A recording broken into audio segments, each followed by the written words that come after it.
Olá a todos, meu nome é Loren, sou estudante de Engenharia Mecatrônica pelo Cefet-MG Campus Divinópolis e, em parceria com outros 2 alunos da mesma instituição, vou apresentar o segundo texto da disciplina de Metodologia Científica. O tema de hoje é Comunicação Científica e Divulgação Científica, aproximações e rupturas conceituais do autor Wilson Costa Bueno, doutor em Ciência da Comunicação e professor do Programa de Pós-Graduação em Comunicação na Unesp. Aceitar as aproximações e rupturas conceituais, com suas diferenças práticas entre os conceitos de comunicação científica e divulgação científica, contribui para a exata definição de veículos e ambientes para sua expressão.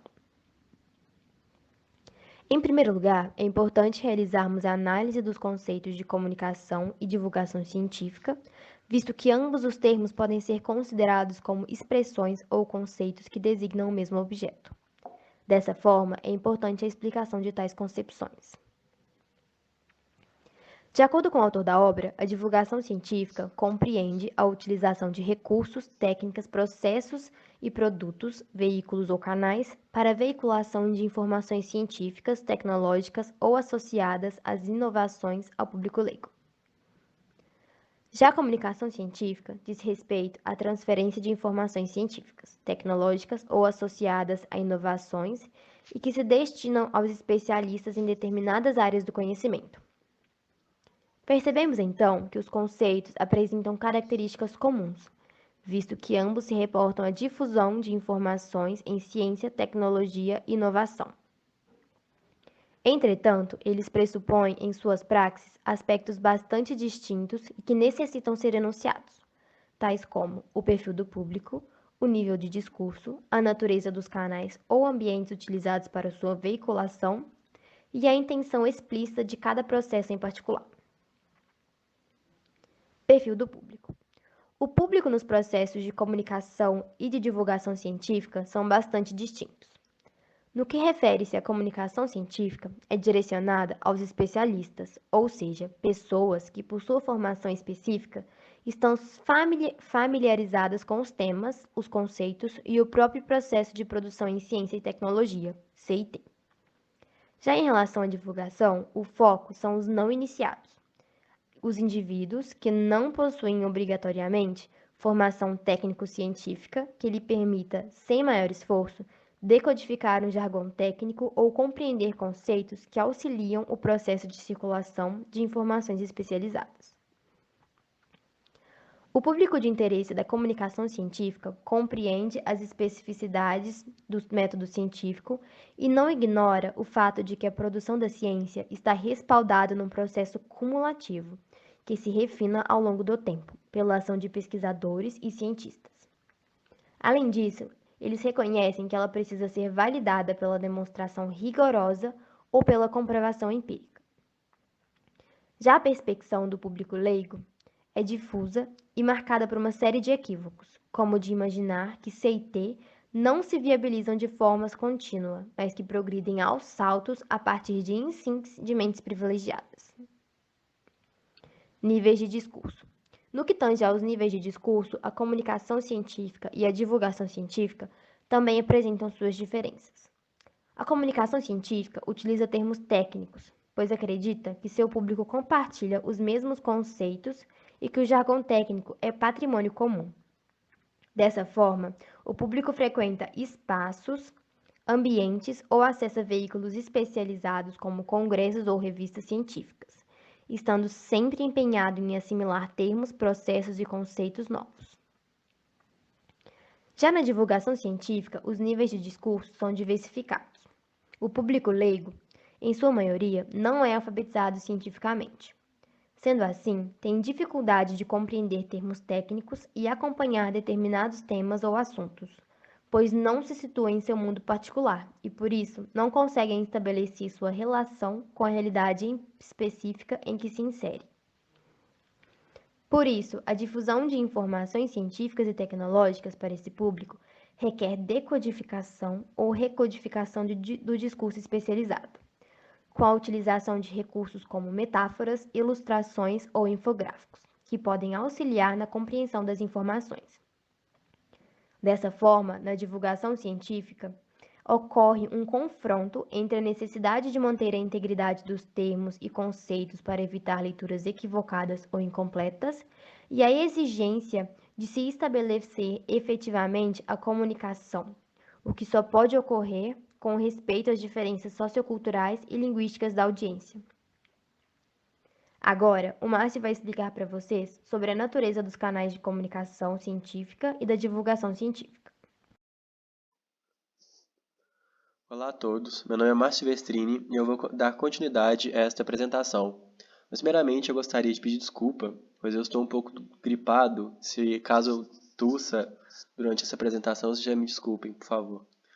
Bom, mas enfim, a natureza dos canais. A comunicação científica e a divulgação científica possuem canais ou veículos que também exibem características distintas, bem definidas. A divulgação científica é realizada pela imprensa, sendo muitas vezes confundida com a prática do jornalismo científico, mas essa perspectiva não está correta. Ela extrapola o território da mídia e se espalha por outros campos ou atividades, cumprindo papel importante no processo de alfabetização científica. De acordo com Bueno, na prática, a divulgação científica não está restrita aos meios de comunicação de massa. Evidentemente, a expressão não inclui só os jornais, revistas, rádio, televisão ou mesmo o jornalismo online, mas também os livros didáticos, as palestras da ciência aberta ao público leigo, o uso de histórias em quadrinhos ou de folhetos para a veiculação de informações científicas, entre outros. Já a comunicação científica está presente em círculos mais restritos, com eventos técnicos científicos e periódicos científicos. Embora existam congressos ou de publicações especializadas com um número significativo de interessados, ela não consegue reunir, pela própria limitação de acesso a canais ou veículos, a mesma audiência. A divulgação da CIT pela imprensa, em grande parte das vezes por meio do jornalismo científico, incorpora novos elementos ao processo de circulação de informações científicas e tecnológicas, porque estabelece instâncias adicionais de mediação. Neste caso, a fonte de informações, que são os cientistas e o pesquisador, sofre a interferência de um agente, o jornalista ou o divulgador, e de uma estrutura de produção. Dessa forma, essa mediação costuma aumentar o nível de ruídos na interação com o público, comprometendo a qualidade da informação, porque, pelo menos no caso brasileiro, alguns fatores intervêm nesse processo. Em grande parte das vezes, o jornalista ou divulgador não está capacitado para o processo de decodificação ou recodificação do discurso especializado, e o processo da produção jornalística pode privilegiar a espetacularização da notícia, buscando mais a ampliação da audiência do que a precisão ou completude de informações. Além disso, a não ser em situações específicas, como no caso de portais ou blogs dedicados à divulgação científica, a interação entre produtores de informação e audiência não ocorre, reduzindo-se o processo a uma mera transmissão de informações. Quando o processo particular de divulgação científica torna a relação entre fontes e público mais direta, o que acontece em palestras voltadas para o público leigo, por exemplo, não há necessidade de mediação, já que se potencializa com mais facilidade a interação entre o público e a fonte, e a qualidade das informações é preservada. Entretanto, ao contrário do esperado, muitos pesquisadores e cientistas têm dificuldade em se comunicar com o público leigo, já que necessitam alterar o nível do discurso e simplificar certos processos ou conceitos, coisa que nem sempre concordam. Bom, divergência de intenções. A comunicação científica e a divulgação científica têm ainda intenções distintas. A comunicação científica busca a disseminação das informações especializadas entre os pares, com o intuito de tornar conhecidas, na comunidade científica, os avanços obtidos em áreas específicas ou a elaboração de novas teorias ou refinamento de existentes. Dessa forma, ela democratiza o acesso ao conhecimento científico e estabelece condições para as chamadas alfabetização científica. Sendo assim, ela busca incluir os cidadãos no debate sobre temas especializados que podem impactar sua vida e seu trabalho, a exemplo dos transgênicos, células-tronco, mudanças climáticas, energias renováveis e outros itens. Já a comunicação científica mobiliza o debate entre especialistas como parte do processo natural de produção e legitimação do conhecimento científico. A divulgação científica busca permitir que pessoas leigas possam entender, ainda que minimamente, o mundo em que vivem e, assim, assimilar novas descobertas. Entretanto, as diferentes características existentes entre comunicação científica e divulgação científica não impedem que apresentem vários pontos em comum. Em primeiro lugar, ambos os termos estão submetidos a um conjunto de constrangimentos, muitos deles situados fora do âmbito da CIT. Interesses comerciais, políticos ou militares estão, em grande parte das vezes, presentes na comunicação e na divulgação da ciência e tecnologia para resguardar privilégios de grupos, como empresas, governos ou mesmo ambições pessoais. A fraude na ciência tem sido denunciada com frequência. Muitas vezes envolvem setores industriais que buscam manipular a divulgação de resultados de pesquisa em revistas científicas ou mascarar intenções em revistas informativas ou jornais de grande circulação. Como exemplo disso, podemos citar um caso ocorrido em 2004, em que o pesquisador sul-coreano Hwang Woo-suk, saudado pela comunidade científica, anunciou na prestigiosa revista Science que conseguira clonar células-tronco para 11 pacientes, o que abriria espaço para a cura de enfermidades até então de difícil tratamento. Entretanto, meses depois descobriram que os resultados de pesquisa haviam sido falsificados. Em segundo lugar, tem sido cada vez mais comum a parceria entre jornalistas e pesquisadores na produção de textos ou reportagens para determinadas publicações sobre a responsabilidade de entidades científicas, universidades e instituições de pesquisa.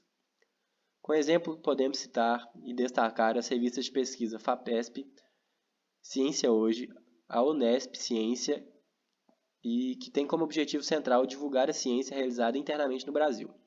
Sendo assim, a comunicação científica se tornou fonte obrigatória para os jornalistas e divulgadores, que recorrem às revistas especializadas ou frequentam os eventos científicos para definição ou elaboração de pautas. Dessa forma, a comunicação científica contribui para alimentar o processo de divulgação científica.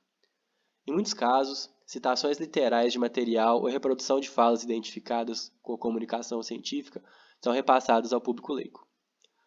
O acesso à comunicação científica tem sido constantemente favorecido pelas novas tecnologias, que estimulam e potencializam implantações de ambientes que reúnem número significativo de periódicos, disponibilizando gratuitamente seu conteúdo integral. Um exemplo disso é o portal Scientific Electronic Library Online, uma biblioteca eletrônica que atualmente é uma importante fonte para pesquisadores e divulgadores científicos. Agora o Emanuel vai dar continuidade à explicação sobre os pontos de convergência entre comunicação científica e divulgação científica. Meu nome é Emanuel Petit e vou dar seguimento à apresentação. Além dos pontos levantados pelo Márcio, a comunicação científica e a divulgação científica vêm dialogando de maneira recompensadora e o esforço de interação com o público leigo tem sido realizado por representantes ilustres da comunidade científica, como, por exemplo, a relação dos dois processos da Fundação. Temos a Rádio Sociedade do Rio de Janeiro, nas dependências da Academia Brasileira de Ciências, que desempenhou papel relevante na primeira metade do século passado no esforço da popularização da ciência. Tal rádio foi criada com o objetivo de implantar o novo veículo de comunicação, que auxiliasse na difusão de informações e de temas educacionais, culturais e científicos. É importante destacar também o médico e microbiologista José Reis, que se dedicou a fazer e a divulgar a ciência, sendo um dos pioneiros do jornalismo científico no país.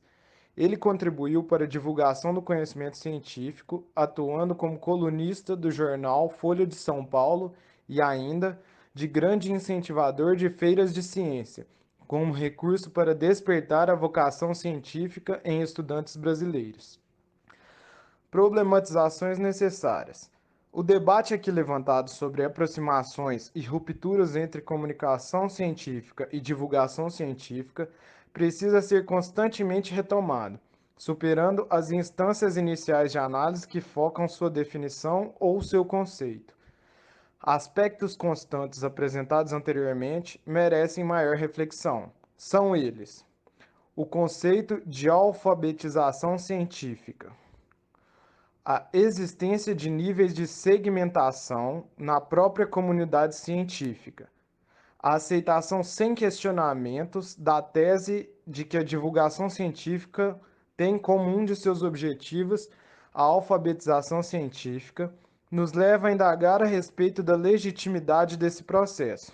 Isso porque, na maioria das vezes, pressupomos que público sujeito à alfabetização é desprovido de informações e que a divulgação científica irá ensiná-lo a compreender a ciência. Porém, divulgar ciência não é a realização de um esforço no sentido de permitir que o cidadão saiba como as coisas acontecem ou como a ciência funciona.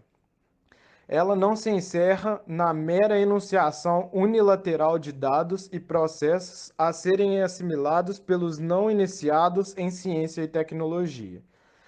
De acordo com Atiku Chassot, entender a ciência nos facilita também contribuir para controlar e prever as transformações que ocorrem na natureza.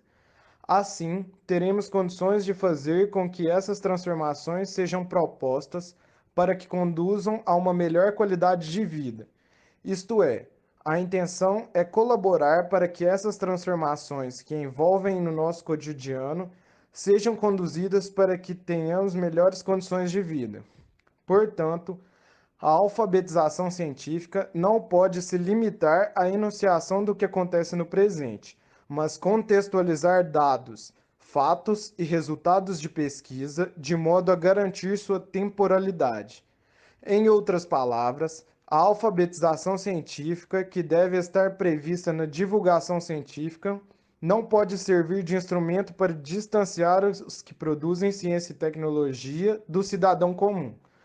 Ao contrário, precisa abrir espaço para aproximação e diálogo, e, inclusive, convocar pessoas para debates amplos sobre a relação entre ciência e sociedade, ciência e mercado, ciência e democracia.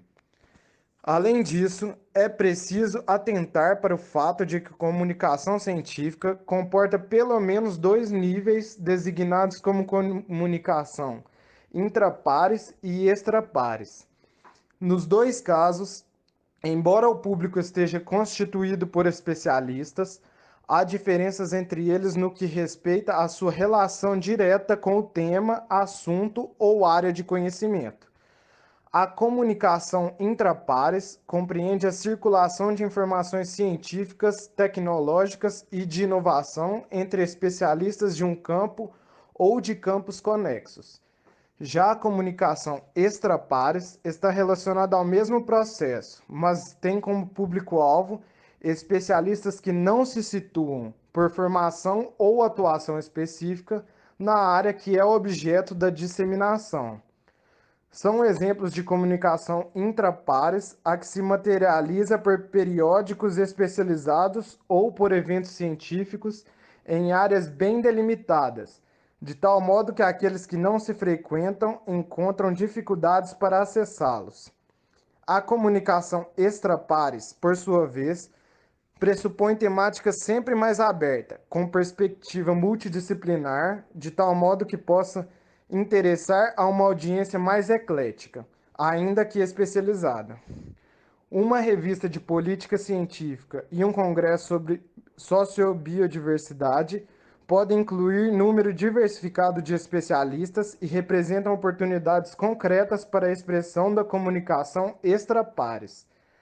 A comunicação extrapares, por envolver áreas ou temáticas que dizem respeito a inúmeras competências ou especialidades, se apoia em um discurso mais aberto do que aquele que define a comunicação intrapares, porque é compartilhado por um número mais amplo e mais diversificado de especialistas. De certa forma, é possível também pleitear a mesma segmentação na divulgação científica, uma vez que há níveis distintos de divulgação, tendo em vista o perfil institucional da população e dos veículos que a promovem. Existem diferenças sensíveis entre divulgação científica mediada pela grande imprensa, por revistas ditas segmentadas e pela TV aberta ou fechada. É importante admitir que, mesmo se considerando o grupo fechado de revistas consideradas como de divulgação científica, Existem distinções importantes em termos de audiências, temática e nível de discurso. Esse é o caso das revistas Super Interessante, Galileu, Ciência Hoje, Pesquisa FAPESP e a Science American Brasil. Reconhecer as aproximações e rupturas conceituais, com suas respectivas implicações práticas, entre os conceitos de comunicação científica e divulgação científica, contribui para a exata definição de veículos e ambientes para sua expressão. Ignorá-las implica continuar incorrendo em equívocos importantes e que, no Brasil, respondem pela exclusão da divulgação científica na elaboração de políticas públicas voltadas para a alfabetização científica e democratização do conhecimento científico. Então é isso, galera. Agradeço a atenção de todos. As bibliografias estão disponíveis no próximo slide. Espero que o seminário tenha ajudado vocês a entender sobre as rupturas e aproximações entre os conceitos de comunicação e divulgação científica. Quem se interessar mais pelo assunto, pode estar entrando no link a seguir para pesquisar mais.